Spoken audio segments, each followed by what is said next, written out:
Already on. I'm sorry, I'm calling the commission meeting to order. And Commissioner White will lead us in prayer, invocation, and pledge of allegiance. Let's bow our heads. Heavenly Father, Lord, we ask you that you be with us tonight. Give us wisdom as we make decisions impacting the future of the city. And Lord, I pray that you will be a blessing to everybody in attendance. In Jesus' name I pray, amen. Please stand for the pledge. I pledge allegiance to the flag of the United States of America and to the republic for which it stands, one nation, under God, indivisible, with liberty and justice for all. Thank you. Roll call, please. Commissioner Baker. Present. Commissioner Garver. Here. Commissioner White. Here. Vice Mayor Johnson. Here. Mayor Layland. Here. In your package, you had the April 5 commission meeting minutes. Any corrections? Anything we left out? Move to approve. Second. We have a motion and a second for approval of the April 5 meeting minutes. Roll call, please. Commissioner Baker. Yes. Commissioner Garver. Yes. Commissioner White. Yay. Vice Mayor Johnson. Yay. Mayor Lamb. Yay.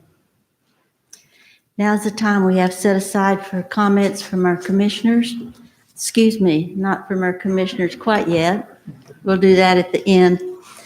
From our citizens. And we're welcome to approach the microphone, give us your name and your address. And seeing the number of people here, we will limit you to 3 to 5 minutes and try not to repeat what others have already said so that we can move right along. Thank you. My name is Sam Sharosh. I live at 4115 Stratton Lane. I have 3 items to bring up to your attention, and maybe I can get some resolution. The first one is about the median that we have between Stratton Lane and Bowen Trail. There are about 3 medians that are maintained, I believe, 3 times a year by the city, and I believe it requires more than that. We have one neighbor that actually pays to have the other one section mowed more often, every 2 weeks or so.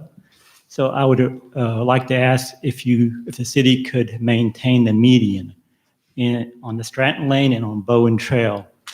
I believe we have a high standard for people who are building houses and apartments like we had a couple of weeks ago, and we hold them to a higher standard of how it's going to look, how it's going to be perceived. And so I would like to suggest that we use the same standard for the medians that we have in our neighborhood. So how would we go about getting that We'll work increased? with Eric Sines, our Public Works Director.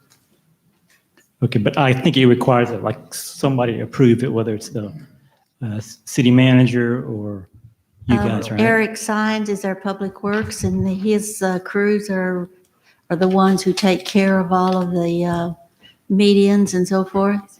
So I would say maybe you could speak to him after the meeting.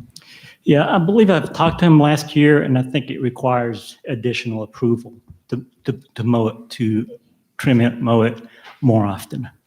So that's what I'm requesting, that you guys That's approve that. interesting. Eric, could you clarify that for us, please?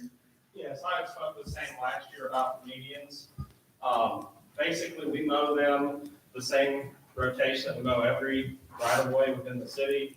We're not able to maintain the entire island with our mowers that we have.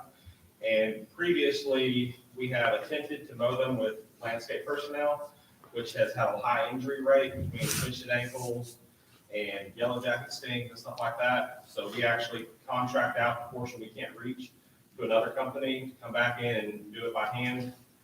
And I had talked with Ted about this 2 years ago, and he basically said that we'll maintain it the same frequency as we maintain throughout the rest of the city. So if we were to increase that frequency, then that would be a decision made by the city manager. Can I suggest that be put on our workshop agenda for next Monday night for a discussion on how we can work on this? Okay, thank you. Okay, thank you. That was number one. I'll go real quick. Number two, I'd like to ask that the speed limit be increased on Appson Pike to what the maximum allowed by TDOT. And I had called them a couple of years ago, and it is higher than 45. So I would ask if we can increase that. I know coming down 5 lanes with our brakes on, trying to maintain that 45 is pretty challenging, and especially when we have so many lanes. So is it possible to increase that to the maximum allowed by TDOT? We can Basically, always look, there has to be a traffic study, and Wayne, what do they run now, traffic studies? $6,000 to $7,000 in a couple months lead time. And I will tell you, we're hearing people want it reduced down from 45 to 40 because people running on the sidewalks, moms. I don't think you can go down 40 miles I'm an just hour telling you down what we're here. hearing, okay? I'm just telling you what we're hearing. I recall from 4 years ago or 3 years ago when I talked to you about it, you said it's based on TDOT. Yep. So I called TDOT and it said it's not 45, it's 50. And it's based on how you guys want to allow it, how much you guys want to allow it. So it is approved for more than that. So I wouldn't think you'd have to have another study. But we still have to do a study. Correct, and the design documents all said 45. Yeah. And I do believe our chief of police does have input on this issue as well. So we looked at them they got to enforce it, and they're in charge of safety, basically. Well, as we know, So we wanna work with them. Collegedale does not have a really good reputation for the speeding situation and such. And I think that would be beneficial to us as a community to not create that to be the speed trap for anyone who comes here. And the third thing I would like to bring up to your attention is a couple of years ago, Ted Rogers said when you guys approved the tax increase to 165, the property tax increase, he reminded you guys that when the appraisal comes in, which it has come in, and everybody's tax value of their house has increased, that you have the option to vote down, that you'd have to vote up the tax rate or maintain the tax rate at 165. And so he says, by law, you have to bring it down. But he wanted you guys to keep that on the radar, that you have the opportunity to vote it back up to 165. So would you guys consider not voting it back up to 165 when it has to I'm go sure down? we'll have that discussion in our budget planning. Okay, I just want to make sure that you guys are aware of it before it's too late, and then we can address it. But I would like to suggest that we don't increase it back to 165. I appreciate your help. Thank you. Thank you.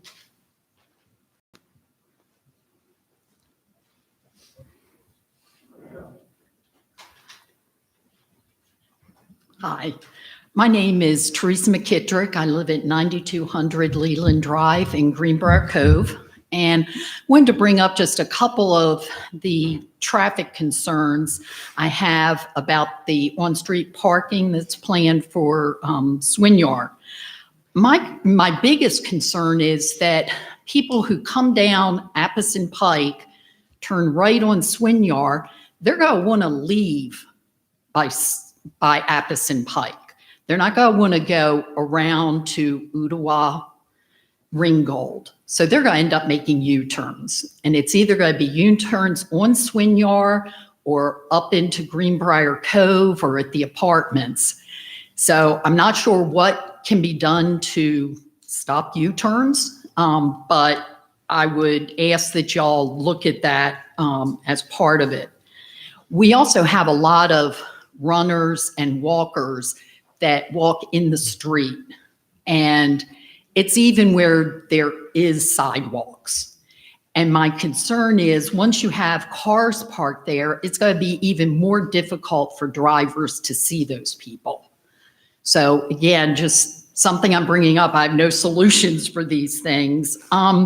The other thing is from the plan that I saw, and again, I don't know if it's the most recent, it looked like the only crosswalks were at Four Corners going across Swinyard. And I think we need more than that because people are just going to cross where they're parked if they have to walk all the way back. I believe in the plan would have to more Oh, good. crosswalks through the street Okay. once the parking and everything's in place. Okay. Because it okay. is a safety issue that we're Yes, concerned about. Absolutely. The other thing is, speeding is already an issue along there. And, hopefully, and maybe what most of this needs is just kind of a police presence on a regular basis to stop the jaywalking, running in the street, and speeding. So just a few things that kind of came to my mind. Thank you. Thank Thank you. you.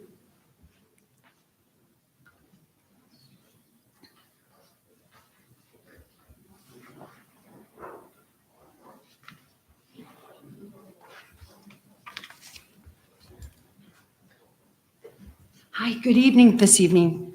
Hello, my name is Debbie Alden, and I live at 9421 Leland Drive. During the past few weeks, you have heard several people from the Greenbrier Cove community speak about their own opinions regarding the Little Debbie Park.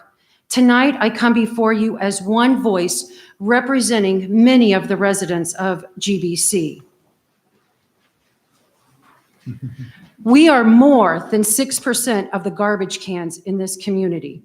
We are 6% of the taxpayers that perhaps pay more than 6% of the tax revenue that comes into the city coffers. We are 6% of the voting population that perhaps vote close to 100% of the time in local as well as national elections. We are the 6% that are the most affected by this park because of its placement in our front yard. The park is not located in the front yard of the other 94% of the community. Perhaps if this same park were going in their neighborhood, they would have similar concerns. They would be here and we'd be up at our homes. We are not opposed to the development of this land into a nature or recreational park. We cannot say this enough. We are not opposed to the development of this land. We are glad that there is a generous donor to help develop this land as well. Without the donor, the scope of this project would be much smaller and on a different timeline, we are sure. You, the commissioners of the city of Collegedale, have just learned of the restrictions set forth in this deed in February. Per these restrictions, this land is mandated to be developed by December 31st, 2025, not 2021. Why is there a sudden rush for this project to be completed? We ask that you take the time to make sure that this park is a great representation of our city. To take the time to make sure that you can be proud of this park. Take the time to make sure that all elements of this project are done well and that the city has covered itself legally with this project. Please take the time to make an informed decision regarding this park. We want to summarize the following points. Number one, we are asking the city to investigate the total costs that this park will bring to the city of Collegedale. This not only includes the cost of lawn maintenance, but the cost of water, the repair and/or replacement of the playground and pavilion structures, the cost of trash removal, the cost of doggy poop bags, the cost to clean the restrooms, and the cost for additional security that will be needed when this park is not lit at night. Also to be considered is the cost of insurance. Number two, we ask that you direct the city attorney to draw up legal documents to be signed by the donor and city officials to obligate the donor to pay for all improvements to the land and all structures that are scheduled to be placed on this land. This document should include the responsibility of further upkeep and replacement of the branded items. Number three, we also request that a contract be drawn up between the city and the Collegedale Tomorrow Foundation regarding the maintenance of the park property. This contract would need to be renegotiated yearly based on materials and services. Number four, we are asking the city to pay for a redesign of the park to include the following. One, off-street parking. Swinyar is a major city road with traffic going to major businesses in and out of this corridor. Traffic will increase with this park, and a parking lot would be a better solution for these cars. Swinyard was constructed with a center turning lane so that cars could utilize a parking lot and not stop the flow of traffic. A pair of engineers recently recommended to us that the corner of Swinyard and Layland have a roundabout installed to help people navigate back to the traffic light. And they also recommended a traffic study of the street to determine the best parking option. We recommend that a parking lot be constructed on the property in the northwest corner adjacent to the Commons property. We also suggest that berms with vegetation surround this area with several opening to the park area. This would hide the cars from the park. Number 2, moving the playground equipment. We recommend that the playground equipment be moved closer to the fence line of the Commons and closer to the Greenway. This would allow families to navigate between the two playground areas, and children would no longer be playing close to the street. Number 5, we are asking you to delay the acceptance of this quitclaim deed until the aforementioned things can be addressed. We ask, why the rush? Number 6, we are asking that no parking signs be placed on Layland Drive on both sides of the street from the stop sign going west through the S-curve up to the property line of the first house on each side of the road. This curve is dangerous, and we would like to limit parking in this area. There is no business or personal property in this area, so this request should be granted immediately. In conclusion, we, the 6% of the garbage cans, thank you for listening to our concerns and our recommendations concerning this project. We look forward to being able to use this finished product that will be in our front yard. We will continue to monitor the commission meetings, the planning commission meetings, and the commissioners' workshops, and look forward to all of the future projects that will enhance the quality of life in Collegedale. Thank you. Our attorney, Sam Elliott, would like to say something. No, I was letting you know that it'd been 5 minutes. Oh, okay, I'm sorry. Can you Thank you. email us a copy of your, Yes. would you mind? No, not at all. Send it to all 5 of us, please. Anyone else?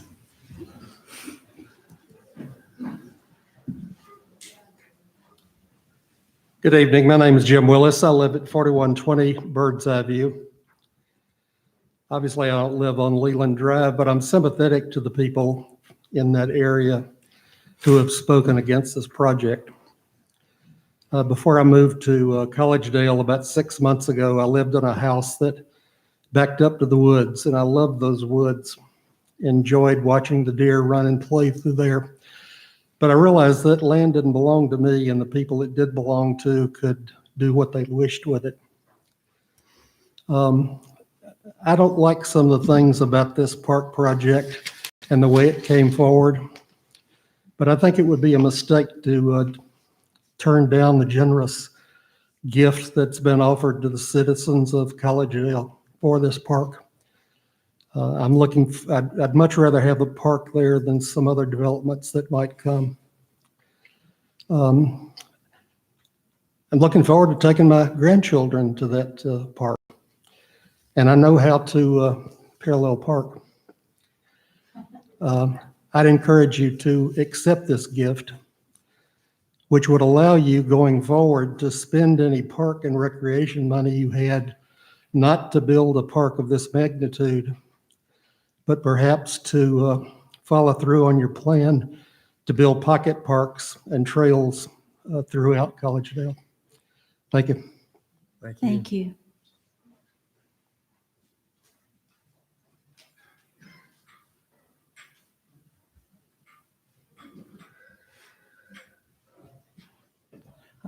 David Barcho, 11901 Meadowview Road, Georgetown. And I'm the head of the Collegedale Tomorrow Foundation, as I guess everybody knows. I was on the committee that helped put together the park. And the first thing I want to do is thank Rusty McKee and the McKee family for offering this to the city of Collegedale. It's going to make a wonderful addition to the city. What I did want to do, though, is as a member of the committee, starting when we started work on the committee, I wanted to have community meetings like we did with the Commons, like we did with almost every aspect of what we've done with the Collegedale Tomorrow Foundation. And I can tell you, of the 6 members of the committee, it was not Rusty McKee, it was not Connie Vaughn, and it was not Jake Stone, and it was not Wayne Hines that told me that it would not be a good idea to come to the commission or to call meetings about the park. So I just went along with it.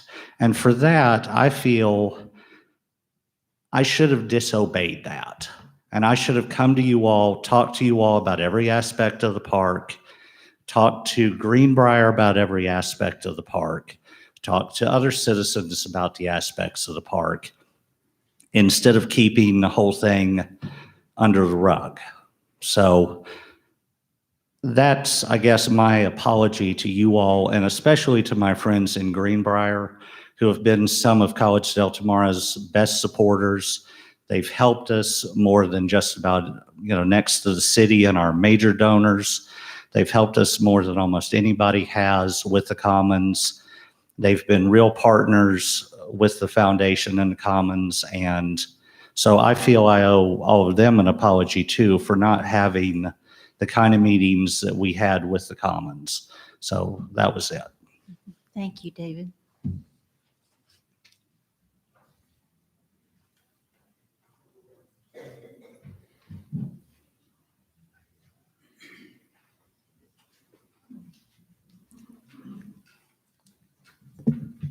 My name is Ruthie Gray, and I live at 5202 Silver Lane, and I have my daughter with me here today. I'm Haley Gray, and I thought, when I looked at the plans of the park, I thought it was interesting to all the planning that was going to all the gardening design. I enjoy gardening myself, and I thought that was an interesting thing. I also serve the city on the planning commission, but tonight I come to you as a homeschooling mom of 3. I have a 12-year-old son, a 9-year-old daughter, and a 5-year-old son.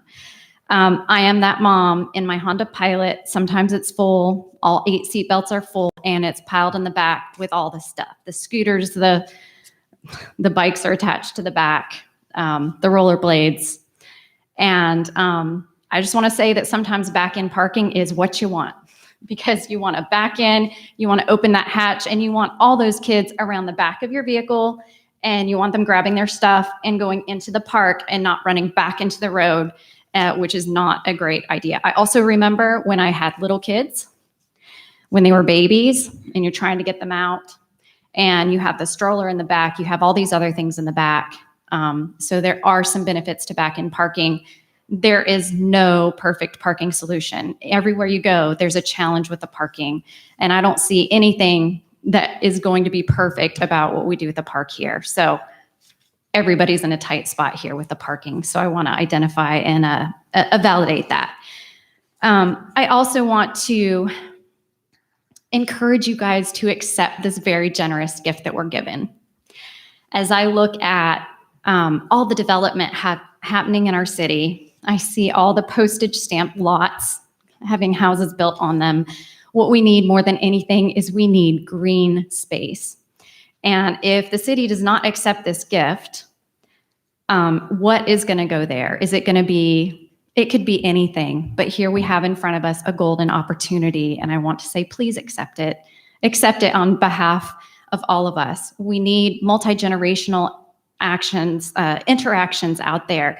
I want to see my kids saying hi to the folks from Greenbrier Cove walking by as we're playing in this park. I want to see people out there bird watching and letting my children see in their cool binoculars the amazing birds that they're seeing. These are the types of interactions that I see when we go to different parks. And I value that tremendously. I also want to recognize, like my daughter, she She's so into gardening, so into plants right now. And our community needs these plantings between the tornadoes that have come through here. And I right now am driving out of my neighborhood every day watching trees being cut down for the expansion of Apison Pike. So there are changes all around our community, and these changes are hard for all of us. And whatever we can do to keep green space, to make places where we can play, that we can go out for picnics and we can enjoy our city together. I just want to request that you all say yes. Thank you. Thank you. Thank you. And thank you, Haley. We appreciate your comments. Anyone else?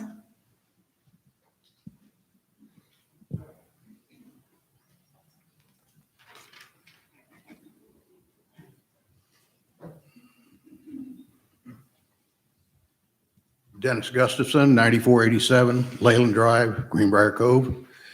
I know we've talked a lot about the parking, but something that's been missing, I think, from the committee here is the future of what's going to happen here in Collegedale.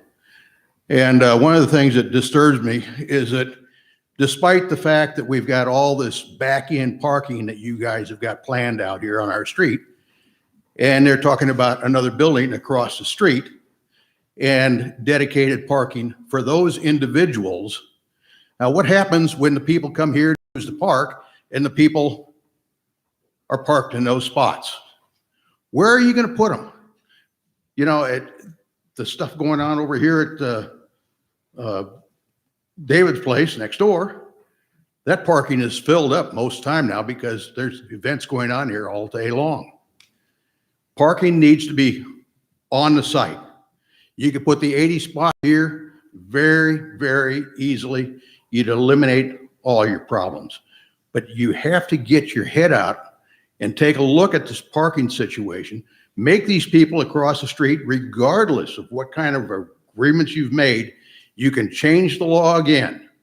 Tell the people across the street that they're gonna have to put parking under their building or provide parking on that lot, not on the street, because all you're going to do is create a problem. The traffic we get up Layland here now, people coming up here and turning around on our street is incredible. It's grown in the last month. And I know that the people here in Fort Cynthia have really seen it. So that's it's just kind of a plea to listen to us. We've asked all kinds of questions here in the last month and a half. Have we gotten any answers back on anything? Nada.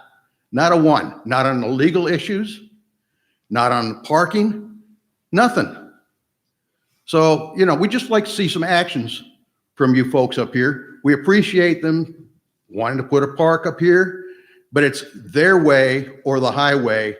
You guys have nothing to say about it. We have nothing to say about it, and I think that's wrong. Thank you. Thank you. Anyone else?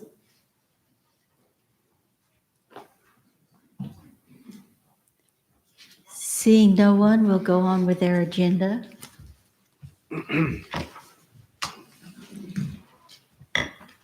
Our first item is unfinished business is the first and final reading of Resolution 525. Would you read the caption, please? A resolution of the City of Collegedale, Tennessee, authorizing the acceptance of certain contractual terms relating to the Little Debbie Park at the Commons.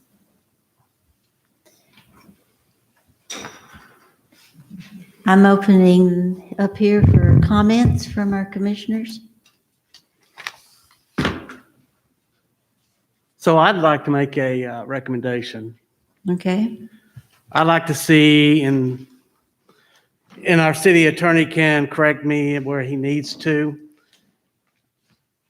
I think we need to add language to the deed restrictions, the quick claim, that says we accept with a proviso, is it proviso? Proviso. Proviso, thank you, to review the park in 20 years, and basically to be able to say, project whether it's been successful or it's to public benefit for our citizens.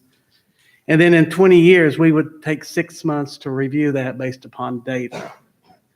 And then if it's not in the public benefit, then we would revert the land back to the owners. Okay. Any comments, or are you making that as a motion? For just the language, yes. Otherwise, that deed is basically good until God comes back.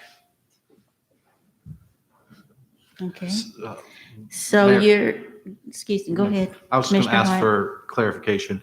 So the reason why you're wanting to add this proviso is to make sure that we're not stuck with this deed that states that for the rest of eternity, For future generations, only two correct. people have any kind of control. You're suggesting that 20-year period, just kind of like other land has been Yes. deed restrictions, gets reevaluated, just because things may not work that way in the future. Is that what you're trying to add That's there? exactly what. Okay. Okay. So you are, let me And- understand, you're adding an amendment. I'd like to see the attorney address that in the deed restrictions. Yeah. So your motion, just to be clear and for the record, is that the deed be accepted along with the other contractual issues that are raised in the resolution, but with the understanding that it be revised, that the agreement be revised to have this review period of 20 years, the 6-month period to reconsider, and then reversion if there is after reconsideration. Yes. Katie, Okay. we all discuss this after the second. We don't have to wait. We can have a second and discuss it forever. Well, what I was trying to figure out, if this is the motion to accept with this proviso, if that is your motion, then we need a second and then we can discuss it. Or do you want to make that motion in a little bit, I guess is the question, right? Is that what you're asking? No, I'm saying once we have a motion on the floor, we need a second and then we will discuss it. And then someone can call the question and we'll take the vote. And we can discuss it as long as we want to after this, if a second. But if it's not seconded, it dies. Yeah, I'll second. Okay, we have a motion and a second, so we'll have some discussion now. From what I understand, there's been some details of this deed that might have been expanded a little bit in the last few days. Is that correct to our commissioners or to the city manager? So in the last week and a half, we have a legal document from the donor, and there's 501c3 that they would pay for the construction of the park. We've updated the memorandum of understanding with Collegedale Tomorrow Foundation that they would maintain it. So those have been handled in the last week and a half. So, Okay. so the fear of us having to end up paying for the construction is no longer a valid fear, correct? Correct. Okay. And isn't understated some of the upkeep, because my understanding is that the donors are going to help with the upkeep of the equipment, especially that's been branded, that is their sole responsibility. The branded equipment is their sole responsibility and is part of the motion tonight, that agreement. And I know that we're addressing and we're looking into the different solutions for the parking that we're working on right now. That I won't go in detail because we're working on those right now with the parties and the stakeholders. So is there a possibility that parking may have some variance, or is that still pretty much the way it reads? The parking would remain on street. There's a possibility that it would become perpendicular rather than back in. The back end will be safer. The perpendicular, some people are more comfortable with, but it forces you to back into traffic. And the unfortunate part with pulling in is you've got the trunk on facing the roadway. Correct. Versus if you back in, the kids are safer because your trunk is against the sidewalk off the main roadway. So I don't see parking as a concern. I definitely hear what everybody's saying about parking. Until you tried it and looked at it, you know, they're going to be off the road I think the parking space is 25 feet to the sidewalk. and then there's a sidewalk. So there's plenty enough room for people to back in. It's different from what everybody's used to, and I think everybody should, kind of open the minds a little bit and just look at this and maybe go try some of it. If you're pulling in, the kids are more at risk than if you back in. And I think too, according to the plans, the people that would look at this as blueprint, and from the meetings that I've had and talked with, this has been approved for safety issues, and everyone that's had to be involved in it with state and guidelines, it's maintained that. So Wayne, you're an engineer. Does the state or the federal laws support this type of parking being safer? Yes, the data does, but it's more typically outlined in things like complete streets design and placemaking. There's also going to be the plants and so forth. I think Mr. Barfield could tell us about that they're maintaining. There's so many thousands of plants being put in. 450 some odd trees and 5,800 some odd shrubs and a few acres of sodded lawn. So, and the unfortunate part is, I think as David Bartow got up here and apologized for, and I actually will not accept his apology because it's not his fault. It's our former city manager's fault who did not communicate to us, the commission, to you, the citizens, like David did with the Commons. So David, I don't know where you are. I do not accept your apology. It's not your fault. You have no apology to make for that. So I definitely understand the street parking concern. If you haven't tried it, I think you should look at it. Would you rather the trunks be facing the road? Because it's not going to take up any of the lanes. We're still going to have the 3 lanes of traffic, right? The turn lane and the 2 outside lanes. Correct. All the parking is in addition to what's It's there now. inside. We are also going to have parking across the bridge next to Ularingo Road at some point. At some point. So. Okay. Any further, Commissioner White? Yes, so clarification on what the Vice Mayor is saying, and Wayne, you can clarify. The parking is actually on the property that is being deeded on the southeast, on the east side. And on the west side, the parking is on the property that Mr. Hughes owns there. A portion. Additional property is being dedicated as right-of-way that is currently held by private property owners, so that the parking spaces and the sidewalk will become public right-of-way, but currently are not. Okay, but the parking is set in on to the land. It's not taking up Swinier Drive. Correct. I think on the west side, they're dedicating an additional 10 feet or so.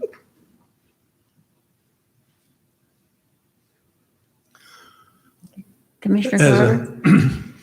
As a physical educator myself for 43 years and a teacher of teachers who taught physical education, I see nothing more valuable to the future of our communities and our nation than actually providing opportunities for kids to play. There's plenty of quotes from Nelson Mandela to presidents of this country who support that.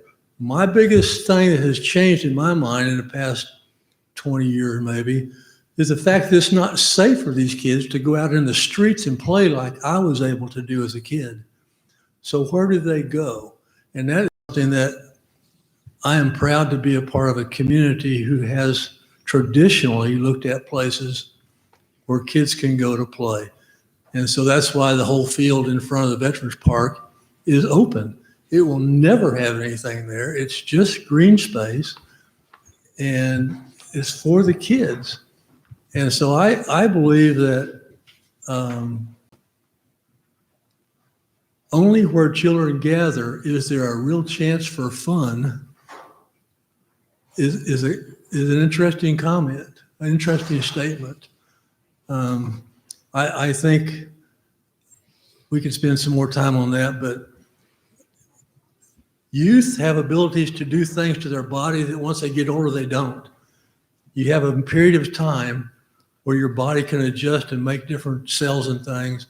Then once you become an adult, you don't have the same opportunities. And so for us to say we are providing the very best opportunities, because I know our schools are crowded, schools are challenged today. We got so many things going on. And this community has a reputation and an opportunity to build on that reputation by an amazing, amazing park. And from what I can gather, the passion behind this park from the donors is to provide the kind of things for kids that will enhance their lives.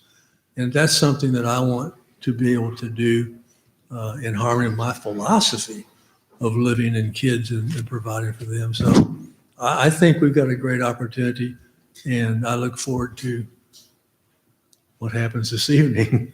Yeah, and I will say too that, do I wish the playground could move? I do. But after 2.5 years, it's set in stone for the most part, because there was the lack of communication to us and the citizens. I mean, it's pretty hard to go back and kind of work that. Part of the land down below is in a floodway, is it not? Yes, that's why they had to. So we don't want to put a playground down there just for safety perspective. So I definitely, Ruthie, I appreciate your comments and your daughter's comments as well. I think it's going to be a beautiful park. You know, do I hold anything against Rusty McKee? No, I do not. I appreciate them giving us the park with the money, and the letter that they gave us today, because we were concerned about it, shows that this park will be paid for. The city is not on the hook for paying for it, maintaining it. We do have some plans worked out for that. So there will be some donor money as well to help support that. So it's just not taxpayer. I know people's concerned about noise. I drove up, I walked up in the neighborhoods. We're not talking about professional ball teams or anything like that. It's for families to get out and throw frisbees, kick a soccer ball, and just have fun. It's not going to be open at night, you know, so it's closed. And usually kids are in school during the winter time and springtime and fall time. Summertime may be a little different, but I'm not sure that the sound is going to travel up that far up the hill with the pond and the fountain in the pond. Do you guys still feel it will? I'm curious. I think too, there will be a berm and a hill And that trees. will soften the sound as it goes toward where Greenbrier is located. And I think that you'll find that the situation of the playground, there will not be as much noise coming from that as you might think it will be because of the location. Because there's like a 32-foot berm that they're building. It's 33. 33? 33 feet berm, and it's going to have And trees. people who shook their that heads foot in yes there. about the noise, Yeah, get that foot in is it there. just speculation? Or I'm just curious. I mean, what, You can hear the pickleballs being hit from the court that's right here, and our house is up there, just as a No. clarification. And I- Well, you have to understand too that this park will not be open with lights like the pickleball court is during the evenings. And so, But this is during the day, you asked about the noise. yeah. And we can hear the pickleballs being hit by the rackets up in our neighborhood, even in the middle of the day. Well, I think, in perspective, if I say, I can understand about the pickleball courts and actually striking the racket and all that, and it's going to make a noise. But when you think about the type of park this is going to be, it's going to be more like a walkthrough that you can walk through, have picnics, the family fun. It's not going to be any tournaments. It's not going to be organized teams or anything like that. It's your family coming out, picnics, taking walks through. They have met with some of the things that I were concerned about, which has to do with disabilities. And they have decided to place another piece that I did not know about that they now have put in the plan. So it's going to be more diverse for everyone. I can understand noise factors and the children and everything. I'd much rather hear laughter. I know hitting the ball is going to be an echo, but with the barriers, it'll help. We're not concerned, I mean, yes, there's a noise thing. We're not concerned about the park issue at all. We want the park there. Mhm. So we want the playground equipment, we want the park. okay, can we finish our discussion, So please? you're the one that opened it up to us and asked us. Thank you. No, I did not. Any more comments? Yeah, I'd like to make a real positive comment to the young lady who was just standing. One of the best ideas I've heard this whole discussion for the last several weeks is for a roundabout. Yeah, I mean, that was, that'd be good. to me, that's something that we really need to look seriously at, because I think there are several people who brought up issues with people getting down there and not knowing where they're going to go. And I think that is a legitimate concern. If there's a roundabout, I think it would be a positive thing. And, you know, we do listen, we do hear, and we do care. And so I love that. And there are other things I think that we'll work on too. Yeah, and maybe we can, because I mentioned that today to weigh in about a roundabout to eliminate the U-turns from a safety perspective. And of course, we'd have to move Greenbrier signs and rebuild those for them, but nobody. Do we still have to have a traffic? Are we ready for a study? question? We have to have a traffic No, study no, to do no. that? No, those No, are I city gotcha. streets. Those are city streets, so we don't have to have one to request? Correct. There would have to be a design. Okay, that's what I'm Yeah. saying. How do we go about doing It's that? not going to happen in 10 minutes, but it's Yeah. something that I think has a lot of validity to it. Yeah. That I would agree with. And we need to listen and hear. And one of the things that do make something we can work with and continue the mission, I think we're open to those things. I really believe that that the donors are open to them as well, from what I. Okay, further discussion? Are you ready for a vote?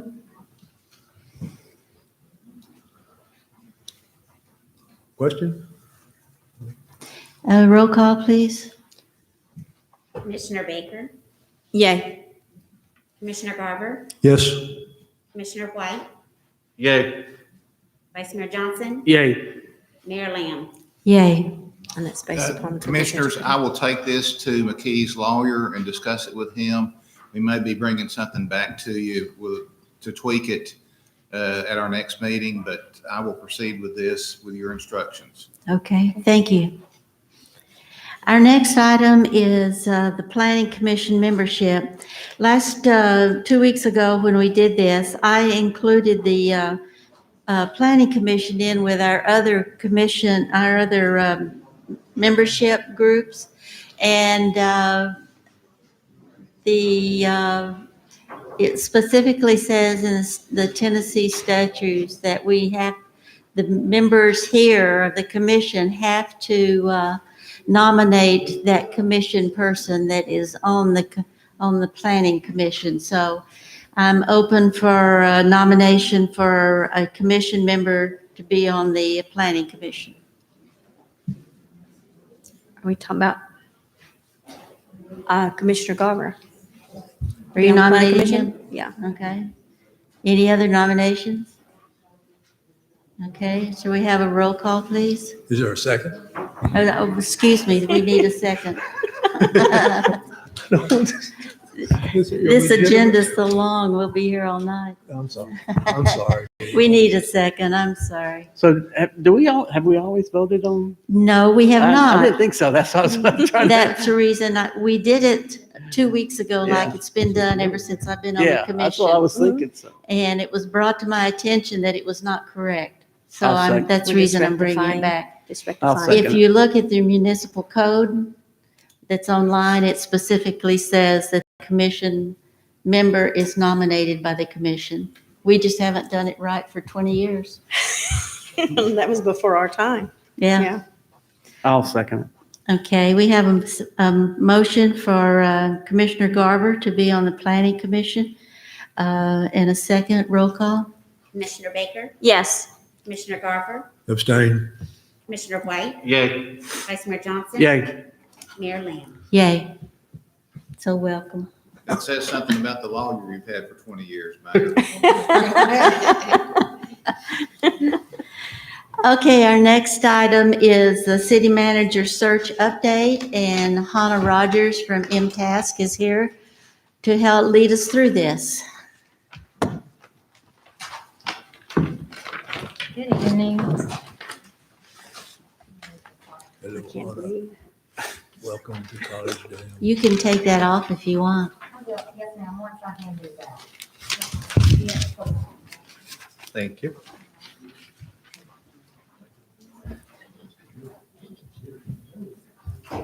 Thank you. Thank you.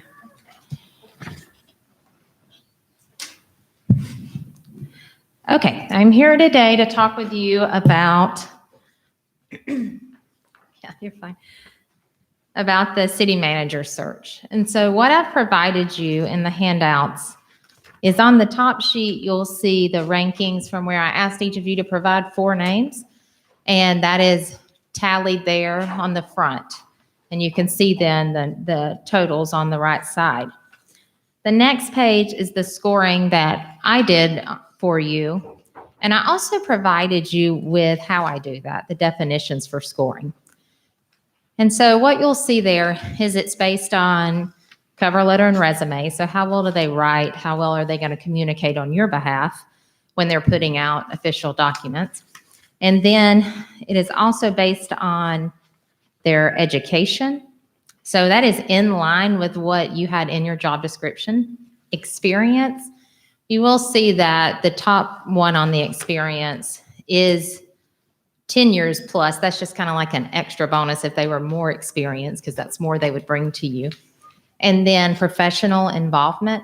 And you might ask why that's important. Well, someone who is a city manager should be pursuing those involvement with a professional organization. So you want to see someone who is either a member of international city managers, at a minimum, Tennessee city managers. You can also be members of that without being a city manager. We often have department heads or employees join those organizations. And then they even receive credit for just being members of their own, like if it's a finance director, being a member of GFOA, the governmental finance organization. So, and then finally, similarities to the position. And that one does receive the most, really, because it's how are they like Collegedale and the experience that they've had. Those 8 items came off of your job description or out of the interviews we conducted. And only items that were overwhelmingly said in those interviews would be on that list. Now, the only way that I can evaluate is by what they submit. So if I know a manager that applied, didn't go outside of what they provided me I based it only on their cover letter and resume. In an effort to be fair, because I don't research everybody to that extent. So that's what I've provided you. And what our goal is tonight is to try to determine 3 to 4 people that can move forward to the assessment center. And so you have some new information there. You've got scoring I conducted. We're going to open it up in a second to some discussion among yourselves to talk about who you might want to go forward. There may be a clear 1 or 2, and then we have to figure out another 1 or 2 to go forward. And if we get stuck, I'm going to pull out the old whiteboard over there and we'll figure it out. So I'm happy to answer any questions or just open it up to you all to discuss. And I would say that the best thing is going to be to have a motion of who is going to go forward so I can keep a list, because it may come down to, it could come down to a vote. It may not be unanimous. Okay, any? It seems pretty obvious that, can you nominate more than one? I'd nominate Marcia and Melissa and Layland. We usually have 3 individuals that go No, but to the next assessment level. I would suggest 3, no more than 4. So you want a minimum of 3 and no more than 4. If someone else wants to nominate one of those, And you can do that. You can do them individually if you like. Well, looking at the 2, according to the score that you just gave us, Melissa and Waylon, Miss Marsh and Mr. Hines are in the top. Have them both getters, Yeah. Among your rankings, yes. Yeah, among the rankings, yeah. So I would. There was. How did those top ones rank the way she ranked them? That's what I'm looking at. So on mine, Miss Marsh ranked 6, although you'll notice the top 4 had the same score, the next 3 the same, just a little below. So the top 10 really aren't very far apart. And then Mr. Hines was below that. The one that really stuck out to me as unique was airport experience. And it seems like that's something that I personally would like to see us look at, and someone possibly with some experience at least be interviewed, you know, during the interview process, find out. But that's Barry Scott. He had, I think, some other very positive things as well. But I kind of look for those unique things, which airport is to our community. A lot of them had just overlapping, and I love personnel stuff, so I'm talking too much, sorry. Sure.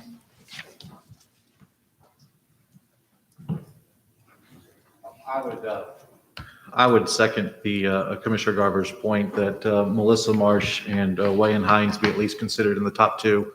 And maybe it would be easier to go ahead and make that a vote for two, and then we discuss 3 and 4. That way we're not having to worry about wasting time on that. Okay, I was going to suggest the top 4 that's on this list. Let me just look here. Through Mr. It would Elliott. include Melissa Marsh, Wayne Hines, Pamela Caskey, and Lee Elliott. Well, okay, Maybe we should look, add Top 3. okay, for the top that's three. fine. Top 3, the 2, yeah. I can go with that. If there's a standout in 4th place, I don't see any reason why we. Hold on, I'm reviewing on my. I am too. Well, I wrote Lee Elliott was one of them that I thought was pretty good, and so was Scott, number 11 on her list. But he's number 1, 2, 3, 4, 5, 6, 7. He's number 8 here. Scott Mazzaro. Bill Vance was also on I divided mine up into the ones that I really put at the top, and then I put a second tier. And Bill Vance was in my second tier, and he's in one of her first tiers here.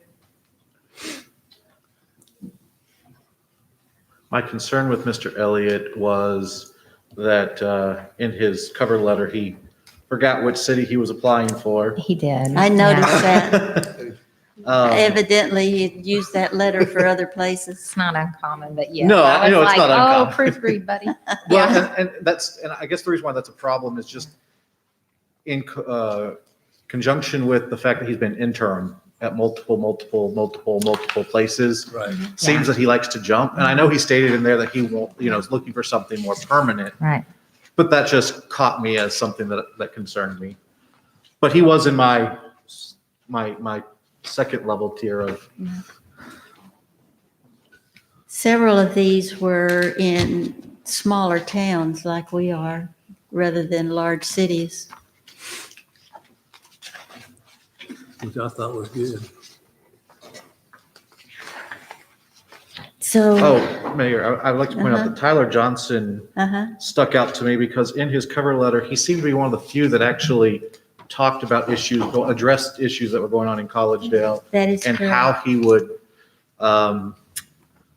work better with us in communication and different things like that. He had an impressive resume, but it struck me that somebody would take the time to put in their cover letter. I think he was one of the few that really addressed that in his cover letter and did the research. So I really appreciated that. So that's why I had him as my third pick.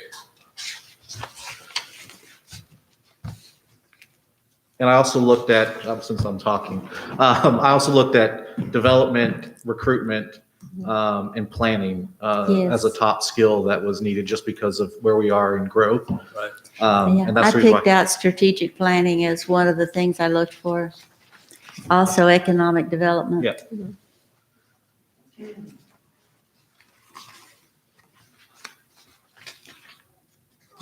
And I told you 3 to 4. I would actually like 1 or 2 alternates. That way, if someone withdraws, we don't have to come back to you because it is the first week of May. Can we go ahead and Mayor, vote on the first two, the top two, and then vote on a third? Sure. And then. We can do that. Is that okay with the rest of y'all? It's fine with me. So I would make a motion that Melissa Marsh and Wayne Hines be, in no specific order, 1 and 2 of the candidates asked to proceed in the process. Sure. Okay. Second. We have a motion and a second for Marsh and Hines to be in the next level of assessment. Roll call, please. Commissioner Baker, Yes. Commissioner Garber, Yes. Commissioner White, Yay. Vice Mayor Johnson, Yay. Mayor Lamb. Yay. Does someone want to suggest some alternates? Montgomery has wellness taught several times. Guess who that resonated with? Now, who is I it? actually know Lee Montgomery. He is the YMCA director at the Yeah. Shallowford Road location. Oh, he is? Yes, Yeah, he's a good guy. he's- I didn't even get the whole. And I think he works with the Parks and Recs downtown, doesn't he? Athens, he works with, well, I don't know about downtown, but I do know that he worked with the city of Athens Parks and Rec. Okay. Well, who is the one that is currently the No, city no of Parks negatives on him. Director downtown? That's That really Jones, struck isn't me. it? Yeah, That's- because we had three shows that you mentioned care. the YMCA in the applications, and then the Yeah. one that is the current Director for Parks and Recreation, Chattanooga, was in it. So that's 4 different people. Well, I would like to Lee see- Montgomery's, what, 7, 8, something like that. Lee Montgomery, Lee. he's, I mean, somebody doesn't feel strongly about somebody else. where is he? You only on? had 3 that had above 1 He's vote number amongst you. 28 on her list. Oh, well, I didn't look at her list. He just had a, Pamela? oh, thank you, Mr. Garber, appreciate that. I would go with Bill Vaughn. The important was the front. Yeah, I would like I apologize. Pamela Caskey and Bill Vaughn to be Yeah. our 2 alternates.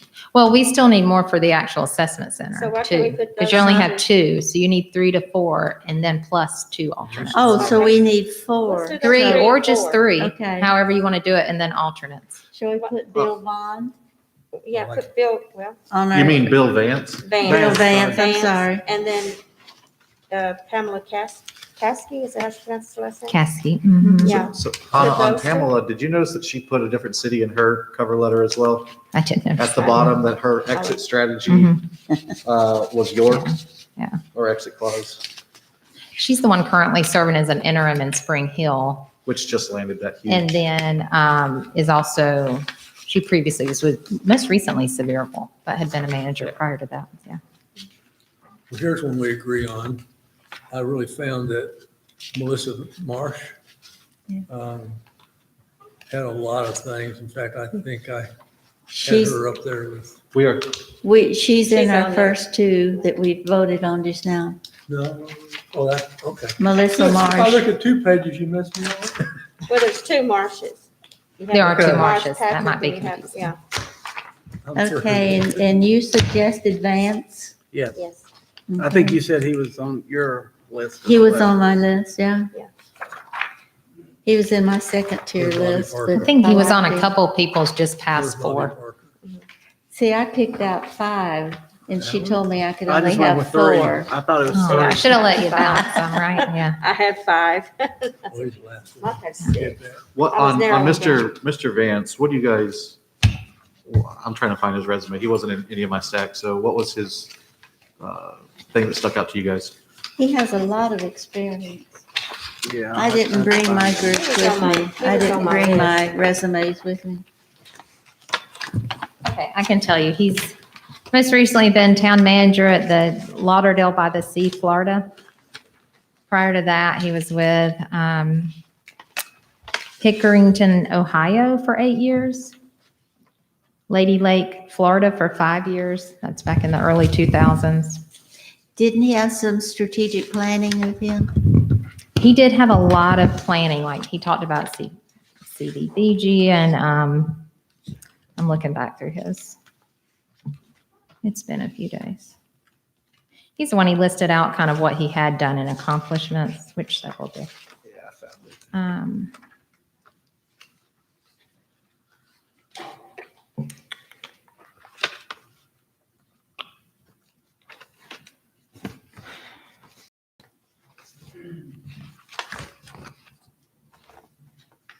Talked about developing kind of development regulations and a good bit about economic development as well and tax increment financing, that type of thing in his letter.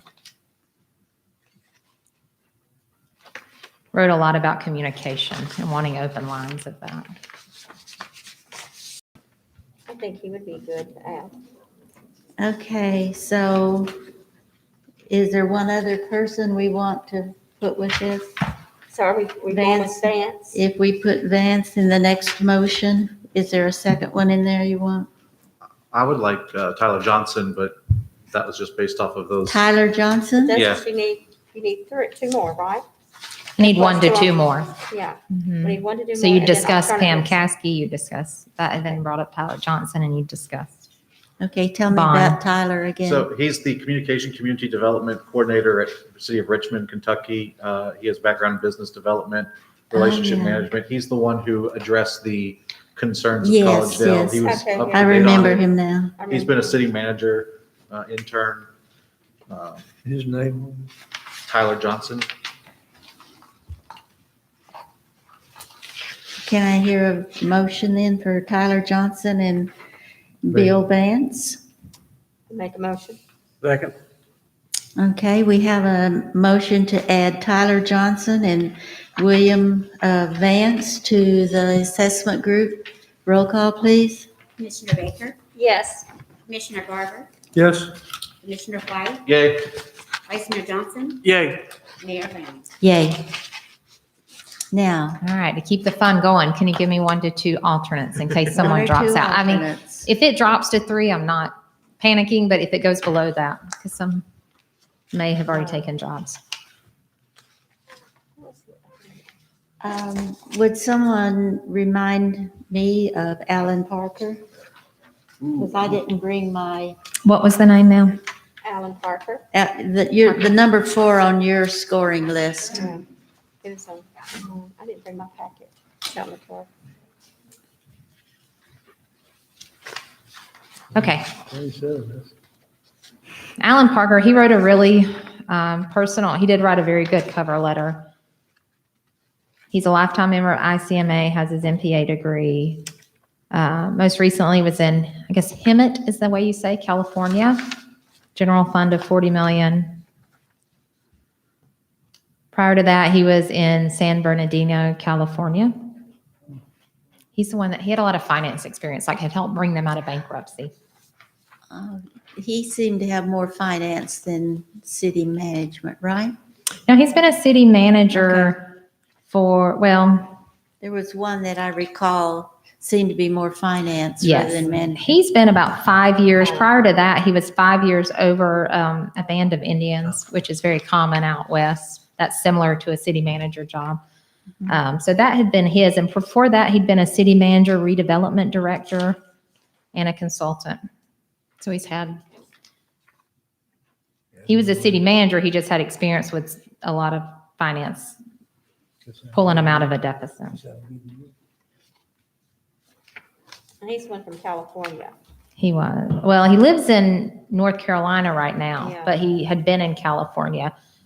I believe he might have had, for years, he said they'd driven through the Smoky Mountains and had wanted the opportunity to live down here. They're living in North Carolina now. And their Yeah. families. Yeah, he left has California family in or somebody. 2019, April of 2019. Yeah. Smart. Want to add him to the list, Steve?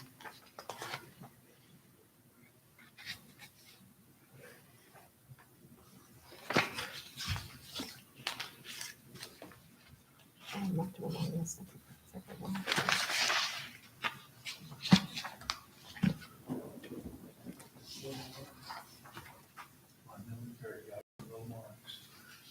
Yeah. I know. He's applied in other cities and he seems like such a good, he just doesn't have the experience yet. I hope he'll get it and can move up. Yeah.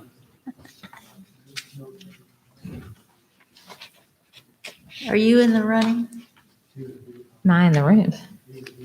Would you consider?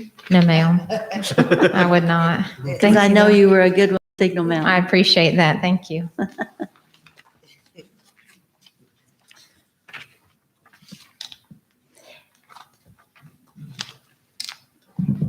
Well, it looks like we have the only other person on our rankings that hasn't been mentioned yet that had 2 is Pamela Caskell. I thought we did her. Yeah, I thought we did her. We didn't have, No, we didn't. She is not in the top 4. Mm-mm. No, our You all top discussed her, four but is she wasn't Marsh, in the motion. Hines, We only did Johnson, one and and two. Vance. Oh, We might ought to do, I would be okay with having her as an alternate. yeah. But she was third listed up here. I thought we included her. I think when we were voting for 3 initially. Yeah, What? I'm sorry. when we were voting for three. When we were mentioned for the name. about to vote for 3 would. She was in there when you were voting for 3, but then she didn't go forward when you did it again for the So we next need 2. to- we need to- Because your motion was just for 2, correct, Christie, at the start? That's So what I we need thought. the first- Yeah. The first 2 were So if you want Marsh to and Hines. change someone that you voted on the second time, you can switch out or just put her as an alternate, either one. Do you want to put her I'd, as a? I'd put her as an alternate. Yeah, I'd put her as an alternate. I'll make a Okay. motion to make Pamela S. Caskey the 5th Is, person, is, an alternate. what about this Sarah N. Hughes that came out high on your group? I don't remember her. She wasn't in my first or second. None tour. of you scored her. She was my 5th one that I sent you, Anna. Yeah. Sarah Hughes.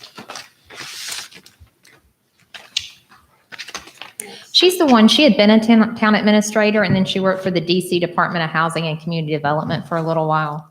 And that's what she's been doing most recently, wants to get back to city management. She had been for 7 years in Riverdale Park, Maryland, as an administrator. Okay. Prior to that, she had had assistant 2 positions, so it seemed like worked her way up with an MPA degree. For the sake of parliamentary procedure, I withdraw my motion, just so that way we don't have to worry about that there was motion on the table. We've already voted. Okay. No, the Pamela No. Caskey one. So we're trying to 'Cause determine the we're alternate. still talking. Okay. So I don't want to be rude. I want to withdraw. This is the We alternate. might need to get that whiteboard out. Okay, if I need to, I will. So we just need a number 1 alternate, a number 2 alternate, and that's what we're down to Okay. right now. So we need one other name if we include Pamela Caskell. We need one other individual to be alternate.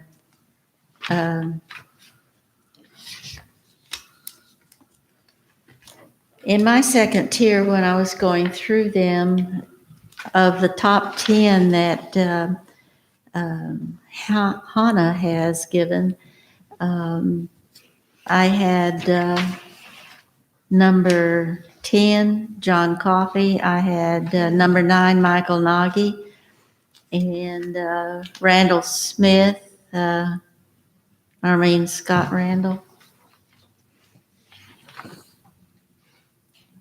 But those may not be individuals that you had listed high. I don't think Hannah will steer us down the wrong road, so I don't mind if we don't feel strongly as a group about somebody, going with somebody she scored high.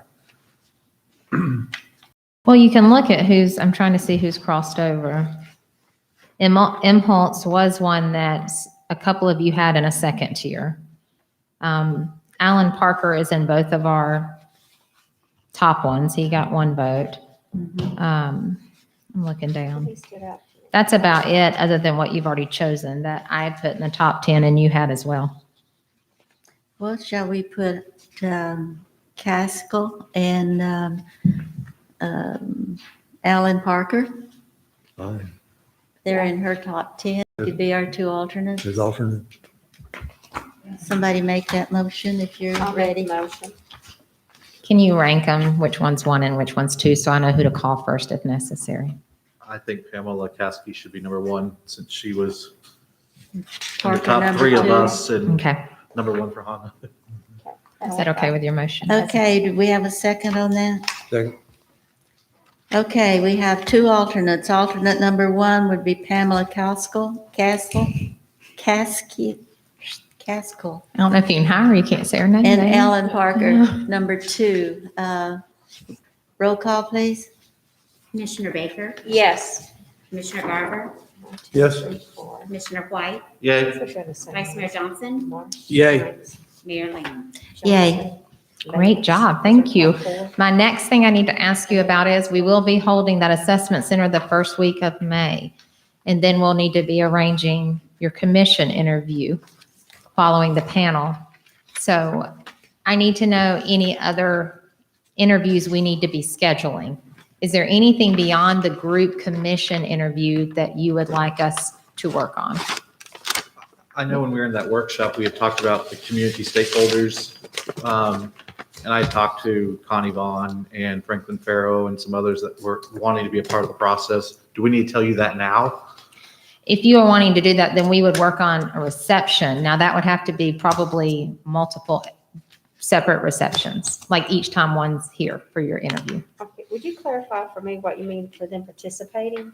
To do like part of the reception, since they're part, they would have to work with the commission of the city manager. I felt that it would be good to extend an invitation to them to be part of the process that we talked about in the workshop. Okay, so I was wondering if you were talking about them being part of voting for. No, Just more of being a, a participant. more of like a recommendation. Okay, you know. that'll work, yeah. So I No, think not, we not being part of our vote, final vote, no. I think we discussed just having a reception, and you could leave it to just stakeholders, to opening it up to the community and making sure you invite the stakeholders, then people can come by and interact with them. So you just have it for 30, 45 minutes and people can come in and Meet and greet. talk with them. How is that Yeah. well attended usually? It is not typically well attended, but you know, it's okay if you want to do it. I think it gives the stakeholders an opportunity to show up, unless we do it separately just for them, but.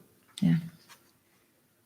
Whatever the group wants. And then the other, Wouldn't it be better just if we, I don't think they deserve more time with them than us. I think if they want to separate So is individuals. is the interview in a public meeting? your interview will be public. The assessment center is not a public meeting, but your they don't interview have is a that public opportunity meeting. to participate, wouldn't they? So I guess as a group, I need to know if you want us to work on that. Do you need to know that tonight? I mean, is there no? The only problem is, when do you meet next? Is it in 2 weeks or is next week? It would be the first Monday. Well, next week we have workshop. Right. My only concern is we have some people flying in, and so we're going to have to look at the schedule if it's going to be better.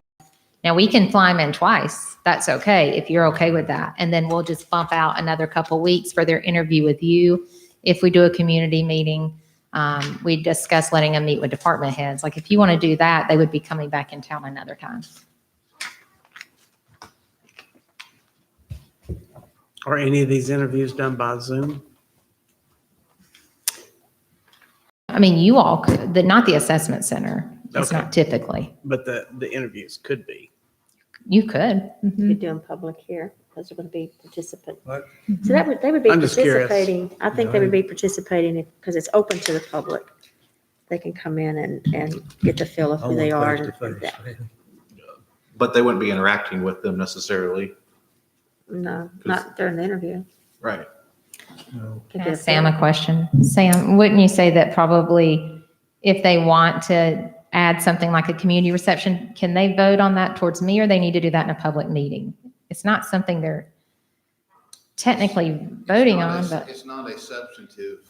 I don't think so. So that's what I'm wondering. Could they think on it and respond to me in an email if they want a reception or not? Yeah, it's not so what do you, the vote on a reception is going to be invalidated? Yeah. I mean, would y'all be comfortable with that? You think about it and respond to me, or? I think a reception is benefit just because people interact differently in a social setting versus in an interview setting. So it gives us a point of reference in a totally different setting, interacting with people of the community, not just their bosses. And I think that's a very valuable insight to have. I understand your Depends on- point. I'm just hearing a Oh, lot no, of I'm other clear. voices. No, you're completely fine. So, It depends on how much they talk. I would stand in the corner probably. So we'll do this in multiple commission meetings or just one commission meeting? you'll have to have various, more than likely. Okay. Now, we can schedule it if you want, where you're here and you have back-to-back ones. We can try to do that. Or we bring them in and they meet, on different days with you over like a week or two. So we're going to have to just determine partly where people are coming from as well. So I have to look at that for everyone's. So if we did an interview and immediately afterwards have them mingle with the people, would that work? It's all on the same night. That is what typically happens too. There's a reception before or after the Then I commission can meet, vote yeah. or meeting. That way it's there, they can listen to. If you and do then that, if you, afterwards, that gives them an opportunity for the people to get to know them and they can mingle with them. So we'd have to have 4 receptions. Unless 2 came in one day, that's not going to so I work. will say I did that once. I went with multiple people. It's a little awkward, but it's fine. You can do it if you want. And I'm not really sure, I'm not seeing this as a big reception where we put out a lot of food and stuff, but I'd rather just invite a few people in that we know are key people in the community and some of our citizens here to be a part of that. Yeah, just punch and cake and nuts. Very minimal. Well, if you want a reception, we can discuss who invite and how large it would be perhaps later. Yeah. You just need to know how to plan everything, right? Okay. Does that have to be a vote? I just need direction. If the majority feels comfortable. And here's what, if you're not feeling, if you're a little unsure, then we can just wait 2 weeks and determine that. It doesn't make any difference The either way with me. the only time crunch is going to be if we decide to do anyone's interview, like while they're in town for the assessment center. So if you're flying someone in instead of driving and you determine it's going to be better to do it like the next day or around the same time. And in that instance, maybe, as Sam has said, I can just email you and ask. Does that sound okay? Okay. So be thinking on it. We'll talk. Is that okay? Okay. All right. Okay. Do a reception. Thank y'all. Thank you for your time Thank and you for for all your that. time you spent on this. And thank you for all the time you've put in on it, even on your Saturdays, free time. I mean, what's more fun on a Saturday afternoon than 4 hours with this? It's great. Thank you. Well, we'll go on to our new business. We have the first and final reading of Resolution 526. Can you read that caption, please? A resolution of the City of Collegedale, Tennessee, to establish a policy for the sale and disposal of property determined to be surplus to the city's needs. So this is a resolution for the sale of surplus property. Vehicles and heavy equipment and items valued greater than $7,500 would still come to the commission. Other items would be deemed surplus at the management level and then would have city manager agreement before being sold if it was not in one of those categories. So we discussed this recently, though? It came up somewhere recently. When we were selling the cars, Okay. that I told you that this would be coming. Yeah. I move to approve. I'll second. We have a motion and a second for Resolution 526. Roll call. Commissioner Baker? Yes. Commissioner Garver? Yes. Commissioner White? Yay. Vice Mayor Johnson? Yay. Mayor Lamb? Yay. Our next item is the library contract. So this is the same contract as before with a 3% escalation. Sam's been through it. It's a sole source item. Well, it also had a rollover clause in it. And there was some discussion early on that they wanted to have a upgrade in the price because of the possibility of the $15 an hour minimum wage coming in. Since that's kind of behind us right now, they agreed to just stay with the normal rollover with the 3%. And so it having the rollover and we bid it as a rollover, then I think you're safe to proceed with this. Okay. Any further discussion or question? Move to approve. I'll second. And I don't see any dollars here. I guess we'll see that in the budget next week? It will be. Yes. Okay, because I was surprised not to see a budget there. 3% more. Yeah, what? Yeah, right. Okay. Good. Okay. I thought it had it though, in the It contract, should. attached. Okay. Yeah, It was got an- part of it on the last Okay. page, I It's got think. an attachment. Yeah. Yeah. Okay. Right here. Thank you. Yep. My apology. Okay, we have a motion and a second for the library contract. Roll call, please. Commissioner Baker? Yes. Commissioner Garver? Yes. Commissioner White? Yay. Vice Mayor Johnson? Yay. Mayor Lamb? Yay. Just over 500,000 from the July 1 year. And 3% increase. Okay, our next item is a budget amendment for Collegedale Tomorrow Foundation. So this is an amendment to the budget to cover some of the costs associated at Collegedale tomorrow with the elections and that sort of thing, and to purchase some pieces of equipment.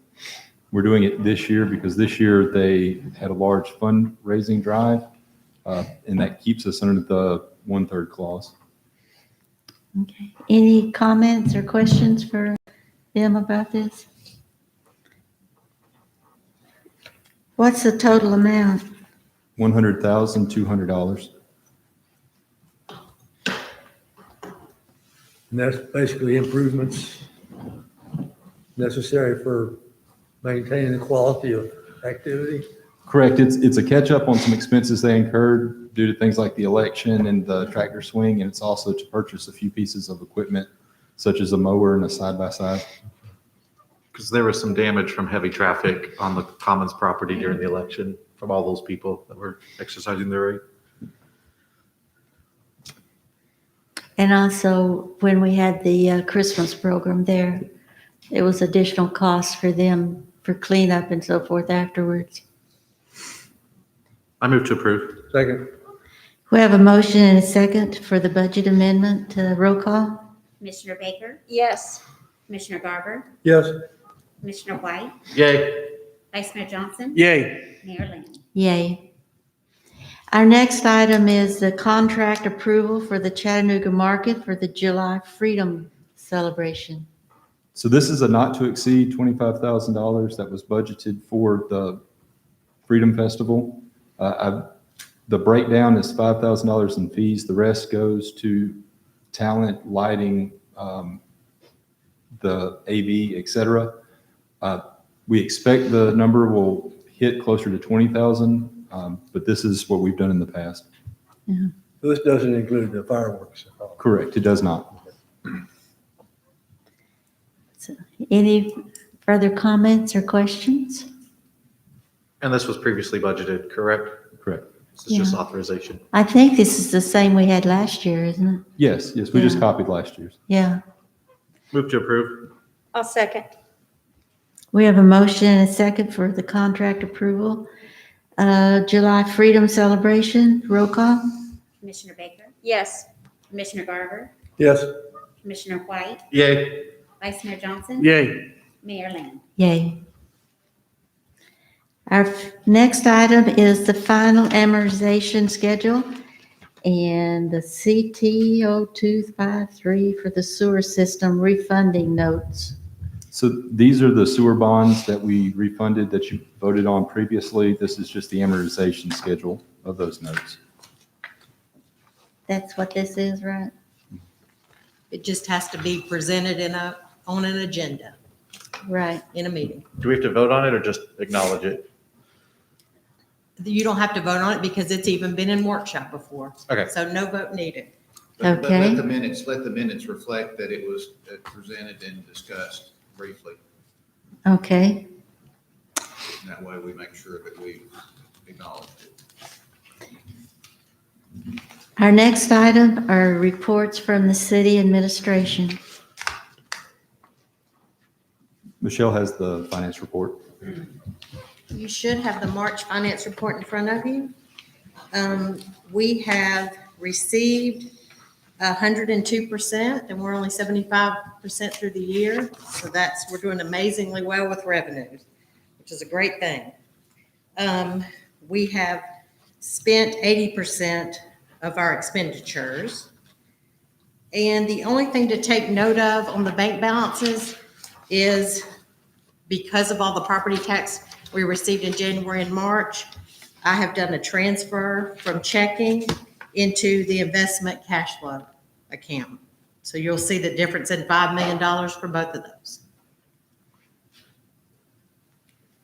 Okay. Any questions for our finance manager? When do business taxes, when are business taxes collected? They're collected throughout the year, but our retail, which includes Walmart and all the fast food, it all comes in April, May, and June. Okay, so that's the reason why that's trending Yeah. down. Okay. Yeah.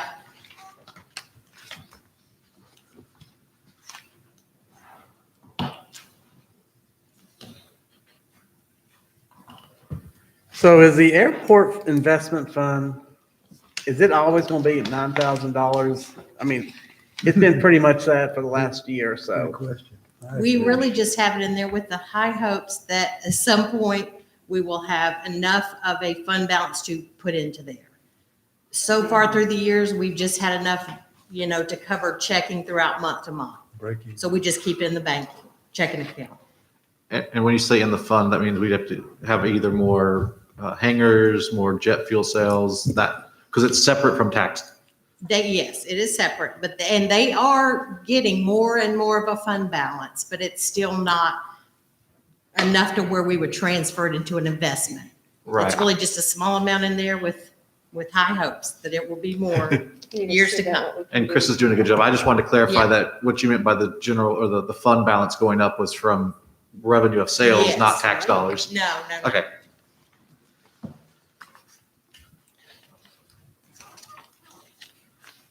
Any other comments or questions? I move to approve. Second.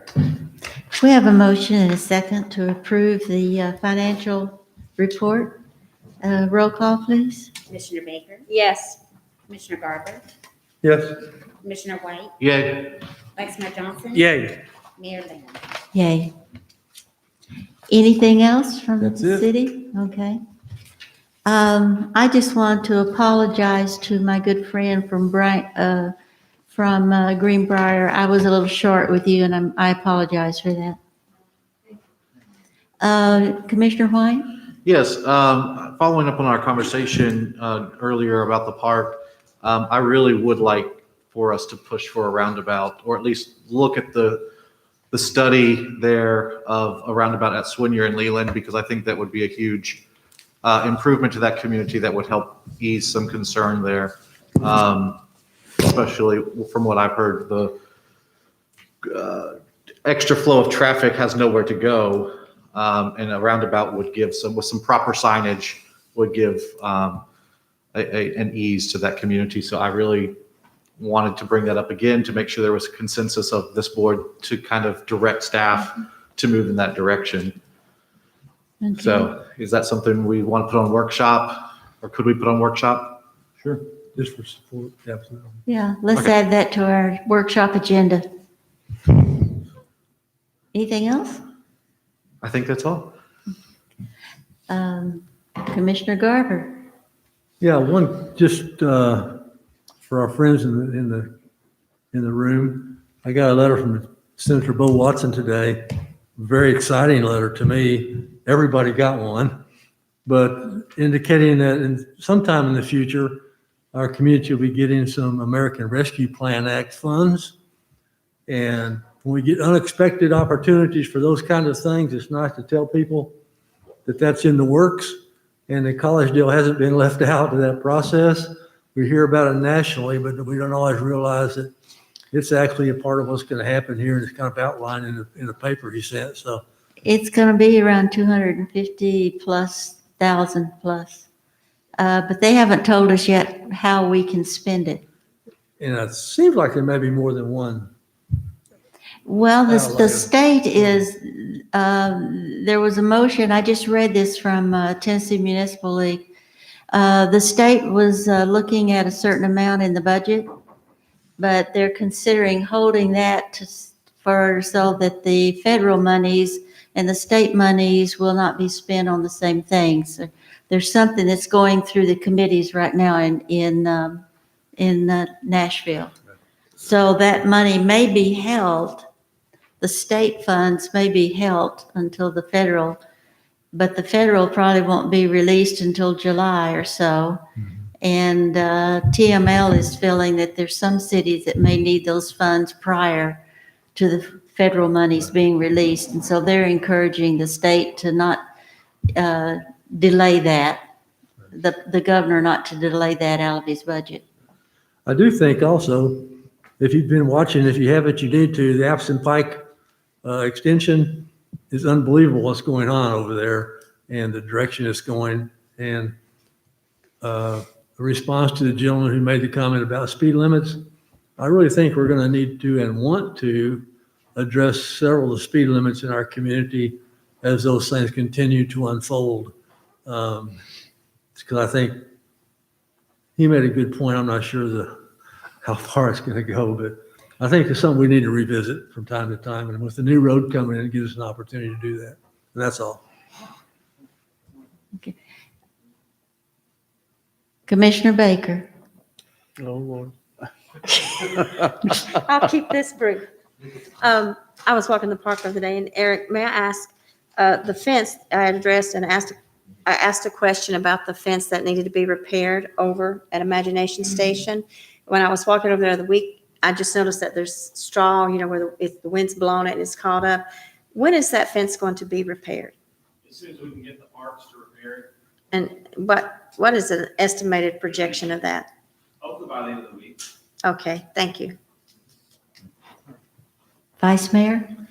I do have a question regarding TDOT. Kept hearing that TDOT was bringing us multiple right-of-way purchases, easements. Have we approved all of those that's come before us? All of the ones for the sewer fund have. I cannot find a record of the disposal of the property behind the EDC. I mean, it's signed, but I cannot find a record of it coming to the commission. Did we get paid for it? Yes, just over $30,000.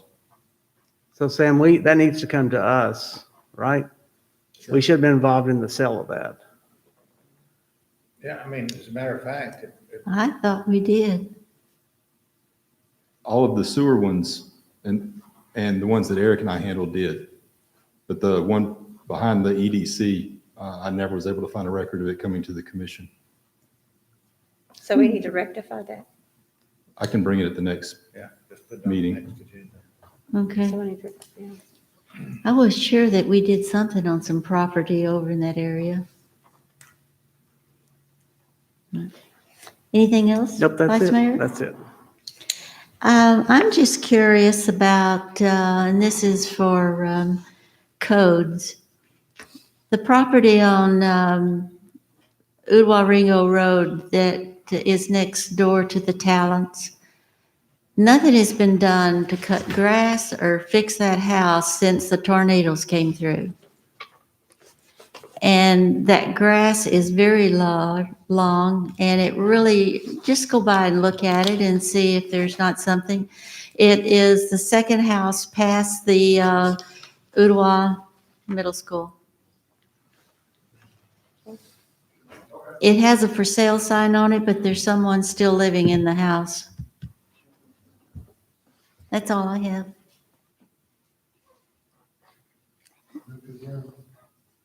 We have a motion to adjourn. We have a second. We're adjourned. Thank you, everybody, for hanging in with us.